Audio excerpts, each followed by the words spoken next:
Well, there are reports this evening that the board of directors at the National Communications Network, NCN, is pressing the company's chief executive officer, Fuzzy Sitar, to come clean on the finances of the company. Now, the NCN board wants the chief executive officer and the financial officer to present to the board the financial statements for transactions carried out by some of the largest advertisers for the company. And they want the documents to represent the past 3 to 4 years, this newscast has learnt. As this newscast reported weeks ago, the government announced a probe of the finances at NCN, following the company's own admission that it raked in over $500 million in 2011 alone, and was still pressing the administration for that $80 million subvention. That subvention was blocked by the opposition parties in Parliament, and they reduced the allocation to $1, saying that NCN, since it rakes in over $500 million on its own from advertising, should not be tapping into the pockets of taxpayers. It was the chief executive officer at NCN who declared in a letter to the opposition Alliance for Change that the company rakes in over 90% of its income through commercial ventures, which represent the airing of ads and TV and radio productions. Following the budget cuts, the president himself called for there to be a probe of the financial situation at NCN.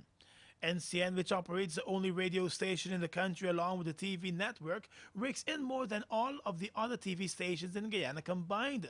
And although it enjoyed taxpayers' money, it still competed with the private TV stations for the advertising dollar. The company has also been falling out of favor with some of its main advertisers. GT&T, which paid out over $60 million to NCN in 2011 for ads and various productions, has considerably cut back doing business with the company after the company tried to double the amount of money it would charge GT&T for the airing of its cricket finals. That resulted in a tit-for-tat war of words between the NCN CEO and the CEO of the telephone company, which was one of the biggest advertisers over at NCN.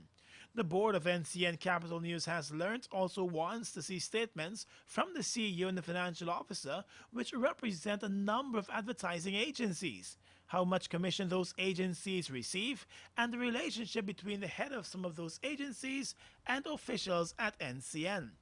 The NCN CEO recently put together a list of recommendations that he wanted the board to approve, but the board reports state did not find favor with many of his recommendations. Some of those recommendations asking for more money to be paid for the production of live shows and programs.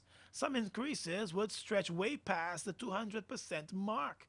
Apparently, the board did not agree with any such move at this time, when the company could not clearly show its true earnings and where all that money has been going.